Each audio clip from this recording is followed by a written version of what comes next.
Welcome to Info Hub. In our headlines, CSSP transforming lives in Berbice. Bartica students on board with STEM, Sapphire gets a new well, and we look at what you need to celebrate Pagua. Stay tuned for the details of these and more. The future of Guyana has never looked better. Our nation is on the cusp of a development program like never seen before. While Guyana is now emerging as an energy giant through the discovery of massive reserves of oil and natural gas, it is your government's intention that the huge benefits emerging from this will go where it matters most, to you, the people of this beloved country. There is a surge of confidence in the way Guyana is governed once again, and the level of investor interest is unprecedented. Guyana is poised to become the breadbasket of the region, and the pace at which this nation will grow through prudent fiscal management will be nothing short of impressive. But more than anything else will be the way every Guyanese, regardless of color, class, or creed, becomes a part of this historic period of national transformation, sharing in the wealth and well-being of it all as one Guyana. Here's our first report. The community development plans under the Amerindian Development Fund comes to an end this year. Some 186 communities are executing green sustainable projects under this venture. More from Seneca Thorne. The Community Development Plans, CDPs, is an important project document that encapsulates economic growth, development, and visioning. It follows the same procedure and approval process as that of the village plans prepared by the village councils. Community Development Facilitator Jeremy Simmons explained that the project, which ends in September, has thus far been mostly successful. We know, quite frankly, that starting a small-scale business, the success rate can vary, Some villages are doing better than others. Some require a little more attention, a little more hand-holding, and so on. But by and large, they've been largely successful at getting the businesses up and running. Simmons said that the ADF is in its monitoring stages, where the project department is visiting the various projects executed. They are also conducting follow-up training in management. The grant is a one-off grant, meaning that the project was established to target 160 villages, right? So once the villages would have received their grant and operationalized their business of choice, that is it basically, because they're expected now to generate income. The community development plans under the Amerindian Development Fund of the Low Carbon Development Strategy is intended to secure livelihood options for indigenous villages and hinterland communities. The CDP project was implemented in 2 phases. Phase 1 saw 27 communities being provided with funding of up to $5 million, while Phase 2 targeted 160 communities. Seneca Thorne for InfoHub. The long-awaited Sapphire Well has been completed and 24-hour water supply for residents is forthcoming. Renata LaFleur tells us more. I'm at the Sapphire Well site, which was recently drilled to provide an improved level of service to customers in Georgetown. It is the third of 3 wells following the signing of a contract between GWI and the Dutch firm. The well was completed in late January. GWI's Director of Operations, Dwayne Shako, said the company is currently putting in the requisite amenities, which will see Sapphire and other residents in Georgetown soon benefiting from a better water supply. Putting in some infrastructure to bring that plant on 24 hours. So the persons who live in certain parts of Sapphire A, B field, and more extension into Bel Air and these areas will see a better service, longer hours, basically 24-hour service. Shako explained that the Sapphire and Bel Air areas are served from the Shelter Belt and Sapphire plants. However, the Sapphire plant does not operate on a 24-hour basis, hence the need to improve it. We operate from 5 in the morning to around 10 in the morning, and it cuts off. It comes on back around 4:30 in the afternoon. It goes to like 10 in the night. So between those areas, those times, we have a low pressure period. So persons would have been receiving water upstairs in the morning, But after 10 o'clock, the pressure will drop much lower. Some Sapphire residents are anticipating that the new well will significantly improve their water supply.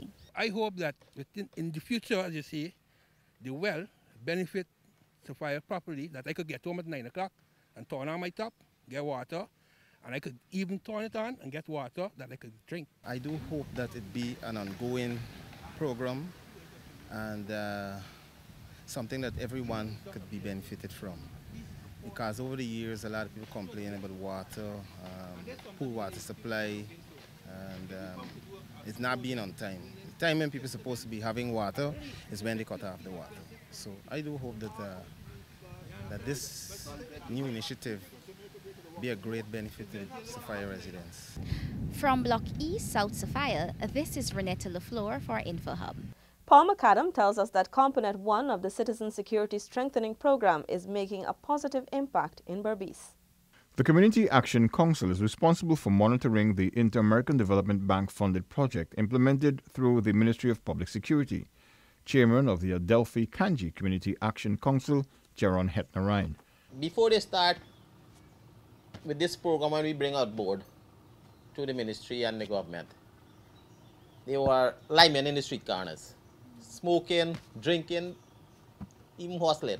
It's really beneficial to the youngsters because we get a lot of children who get help through this program to go learn a trade or enter the technical institute, so they will be able to better themselves. You get a vast difference because they get themselves occupied, and the teacher now give them real knowledge that, hey, you got to do this and not that. The program is aimed at making at-risk youth crime resilient through the provision of tech block training, psychosocial support, and community-based violence-free conflict resolution, among other measures. The Department of Public Information spoke with New Amsterdam's Technical Institute student, Daniel Warner. Knowing that I came up in a single-parent home, living with my grandmother, that my mother died like a couple years ago, and living with my grandmother is kind of very, knowing that how she alone has to work and take care of the family, it has benefited me because it wasn't for that I wouldn't be able to afford my studies, become an architect, and make life better for me in the future. Rosignol Primary School teacher Linda Sandy also has a child enrolled in the West Berbice area program. She shared her thoughts. It has helped me a lot because I don't have to provide transportation fees for him. Neither do I have to like snacks or so. He used that money towards getting to school, getting his assignments completed, and snacks too. It's helping me a lot. I don't have to go into my pocket to do anything for him. The stipend is really beneficial. Paul McAdam for InfoHub. Cold Case Unit to continue investigations into Monica Ree's case and several others. Paul joins us again. In an exclusive interview at his Evelary office, Crime Chief Paul Williams said the Guyana Police Force is awaiting the establishment of a cold case unit to pursue investigations into several unsolved murders. We still have Monica Rees on the priority. We still have the matter with the young lady that was found in the cemetery in Beavy, Ms. Benfield. We have her matter as priority. We still have Rose's matter. Remember Rose, the guy, the designer who was shot? We still have his matter as priority. We are waiting for the establishment of the cold cases unit so we can able now to invoke that matter because it is a matter that's going to require, some special attention. So it's not that we put it away. In addition, Williams assured that, like the Monica Rees case, there are several others being actively pursued. It is a matter of national concern, and definitely it is not a matter that we have discarded or we've put away. It's a matter that we still have our eyes on because it's a part of our cold cases. There are numerous matters that we have as priority, okay? But as soon as the cold cases unit established, definitely we're going to go with those matters. And several others that are there that is being, awaiting that special attention quite some time now. Monica Rees was killed and dumped in Main Street on Good Friday almost 25 years ago. Whilst several high-profile persons were questioned by the police, the matter still remains unsolved. Bartica, Cuyuni Mazaruni Region 7 students have joined their counterparts from across the country who are benefiting from the Science, Technology, Engineering and Mathematics program. Details from Alexis Rodney. The project was officially launched on Tuesday by First Lady Sandra Granger. Students of the Bartica and 3 Miles secondary schools were part of the launch under the theme Transitioning to National Energy Security, Bartica as a Model Green Town. Mrs. Granger said the project's launch underscores the importance of STEM in the development, expansion and maintenance of energy security. While the main focus of this exercise may be the greening of Bartica and its environs, I applaud the vision and the efforts of the Office of Climate Change and the vision also of the 5 C's for supporting it to ensure that the children of this region will have the skills required to survive and thrive in the world we inhabit through the establishment of STEM clubs. Soon enough, the First Lady reminded that 70% of jobs will be run by the knowledge of computer science, while 60% of jobs will be run by robots by the middle of the century. So where will that leave our workers? Many blue and white-collar jobs are already disappearing. So our workers can either become unskilled workers earning minimum wage if they are not exploited, or they can develop the skills and expertise necessary to analyze the data and make projections or develop programs to help us grow and prosper while protecting and preserving our natural resources. Chief Education Officer Marcel Hudson said the STEM League is the transformative education that the ministry is presenting. It is one that integrates information and communication technology with STEM to allow students to design solutions to the problems identified. Alexis Rodney for InfoHub. 2019 MASH plans already underway following the success of this year's events. Details from Stacey Carmichael. Riding high on the success of MASH 2018, Acting Director of Culture Tamika Boson pointed out in a recent interview that the Social Cohesion Ministry is looking to launch the theme for next year's celebrations earlier compared to previous years. Persons are urged to sign up or submit ideas for the 2019 MASH theme. We really want to launch that on March 9th at our prize giving ceremony, and so the entries are really important. So check the Facebook page, Guyana Mashramani, download the form, fill it up, and return it to the MASH Secretariat here at the Ministry of Social Cohesion, Department of Culture, Youth and Sport, or you can take it to the music school and break down, and we'll get it. According to the Acting Director of Culture, Mashramani 2018 exceeded the expectations of its organizers and Guyanese. MASH this year was a success all around.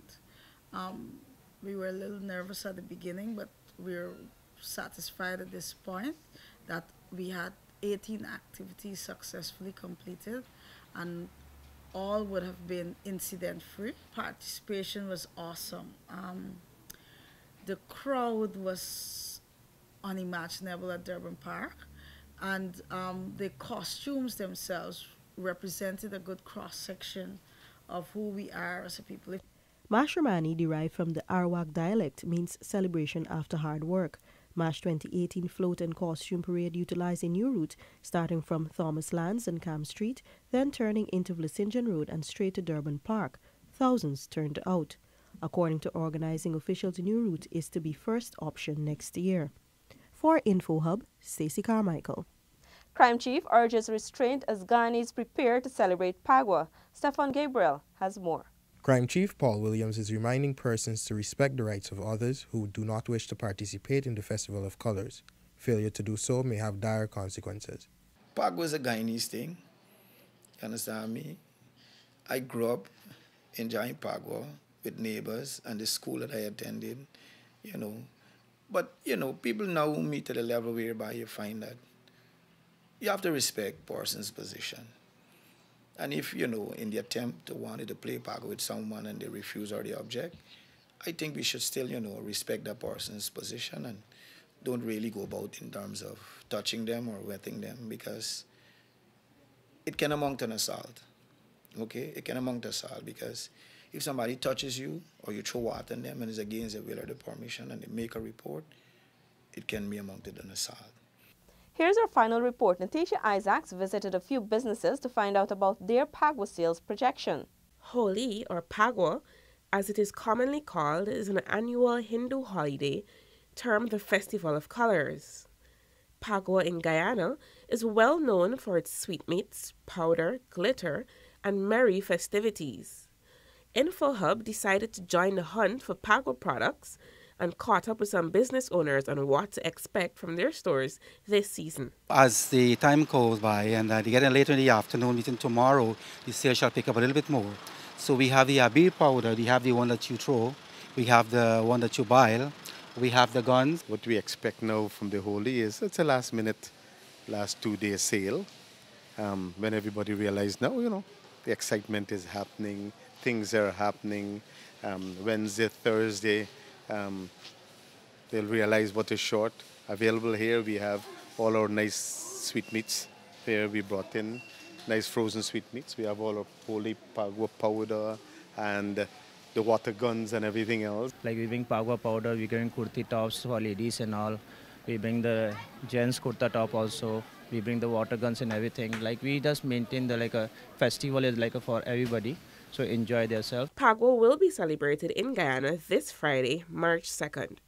For InfoHub, Natisha Isaacs. Check our website or Facebook page for more details as we bring you updates on development across Guyana and further afield. Thanks for watching. Connect with us 24/7 on our website and social media. Goodbye.